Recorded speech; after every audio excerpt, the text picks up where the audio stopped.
ಇನ್ನು ಸಿದ್ದರಾಮಯ್ಯ ಸರ್ಕಾರ ಬಂದಾಗಿನಿಂದ ವಿರೋಧ ಪಕ್ಷದವರ ಫೋನ್ ಟ್ಯಾಪಿಂಗ್ ಆಗ್ತಾ ಇದೆ ಅಂತ ಆರ್ ಅಶೋಕ್ ಆರೋಪಿಸಿದ್ದಾರೆ. ಇದಕ್ಕೆ ಡಿಕೆ ಶಿವಕುಮಾರ್ ಪ್ರತಿಕ್ರಿಯೆ ಕೊಟ್ಟಿದ್ದು, ಮೊದಲು ಕಂಪ್ಲೇಂಟ್ ಕೊಡಿ ಆಮೇಲೆ ನೋಡೋಣ ಅಂತ ಹೇಳಿದ್ದಾರೆ. ಡೌಟೇ ಇಟ್ಕೊಂಬೇಡಿ. ಈಗ ಅವ್ರನ್ನ ಕಳಿಸ್ಬೇಕಾದ್ರೆ ಮತ್ತೆ ಅವರ ಮಂತ್ರಿ ಎಲ್ಲಿದ್ದಾನೆ ಅನ್ನೋದು ಎಲ್ಲ ಅಂದರೆ ಟ್ರ್ಯಾಕ್ ಮಾಡೋಕ್ಕೆ ಫೋನ್ ಕದ್ದಾಲಿಕೆ ಮಾಡಲೇಬೇಕಲ್ಲ. ಈ ಸರ್ಕಾರ 100% ಫೋನ್ ಕದ್ದಾಲಿಕೆಯ ಜಾಲದಲ್ಲಿದೆ. ಇವತ್ತು ಆಡಳಿತ ಪಕ್ಷದ ಒಬ್ಬ ಶಾಸಕನೇ ಆಪಾದನೆ ನಾವು ಹೇಳ್ತಾ ಇದ್ರಿ, ನಮ್ಮ ಫೋನ್ ಕದ್ದಾಲಿಕೆಗಳನ್ನು ಮಾಡ್ತಾ ಇದ್ದಾರೆ ಅಂತ ನಾವು ಹೇಳಿದ್ರಿ, ಕುಮಾರಸ್ವಾಮಿಯವರು ಹೇಳಿದರು. 3 ತಿಂಗಳಿಂದ ಇವೆಲ್ಲ ಮಾಧ್ಯಮದಲ್ಲಿ ಬಂದಿದೆ.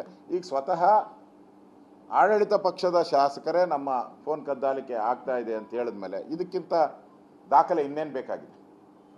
100% ಈ ರಾಜ್ಯದಲ್ಲಿ ಸರ್ಕಾರ ರಾಜಕೀಯವಾಗಿ ಬಗ್ಬಡಿಬೇಕು ಅವರ ವಿರೋಧಿಗಳನ್ನು.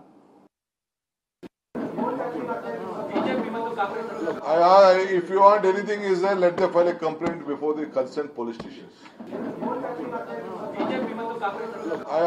If you want anything is there, let them file a complaint before the concerned police stations. ಯಾವುದೇ ಕಂಪ್ಲೇಂಟ್ಸ್ ನಮಗೆ ಇಲ್ಲಿವರೆಗೂ ಬಂದಿಲ್ಲ. ಯಾವುದೇ ಪೊಲೀಸ್ ಸ್ಟೇಷನ್ನಲ್ಲಿ ಅದಕ್ಕೆ ಸಂಬಂಧಪಟ್ಟಾಗೆ ಕಂಪ್ಲೇಂಟ್ಸ್ ಬಂದರೆ ತಕ್ಷಣ ಅದಕ್ಕೆ ಆ್ಯಕ್ಟ್ ಮಾಡ್ತೀವಿ. ಇಲ್ಲಿವರೆಗೂ ಯಾವುದೇ ಕಂಪ್ಲೇಂಟ್ಸ್ ನಾನು ವೆರಿಫೈ ಮಾಡಿದೆ, ನೀವು ಹೇಳಿದ ಮೇಲೆ ಯಾವ ಪೊಲೀಸ್ ಸ್ಟೇಷನಲ್ಲೂ ಕಂಪ್ಲೇಂಟ್ಸ್ ಬಂದಿಲ್ಲ. ಬಂದರೆ ಅದನ್ನು ವೆರಿಫೈ ಮಾಡ್ತೀವಿ. ಅಂಥದ್ದೇನಾದರೂ ಕಂಡು ಬಂದರೆ ಅವ್ರ ಮೇಲೆ ಕದ್ದಾಲಿಕೆ ಮಾಡಿದ್ದಾರೆ ಅಂತ ಗೊತ್ತಾದರೆ ಅವ್ರ ಮೇಲೆ ಕ್ರಮ ತಗೊತೀವಿ. ಅಧಿಕೃತವಾಗಿ ಸರ್ಕಾರ, ಇಂಟೆಲಿಜೆನ್ಸ್ ಏಜೆನ್ಸಿಗಳು ಅನೇಕ ಕಾರಣಕ್ಕೆ ಮಾಡ್ಬೋದು, ಆದರೆ ಅದು ಕಾರಣ ಇರುತ್ತೆ, ಅದಕ್ಕೆ ಸರ್ಕಾರ ಪರ್ಮಿಷನ್ ಕೊಡುತ್ತೆ. ಅಂಥದ್ದು ಯಾವುದಾದ್ರೂ ಇದ್ದರೆ ಅದನ್ನು ವೆರಿಫೈ ಮಾಡೋಣ. ಇಲ್ಲ, ನಾವ್ಯಾರು ಕೂಡ CM ಆಗಲಿ, ನಾನಾಗಲಿ ಮತ್ತು ಯಾರೇ ಆಗಲಿ ನಮಗೆ ಇಲ್ಲ.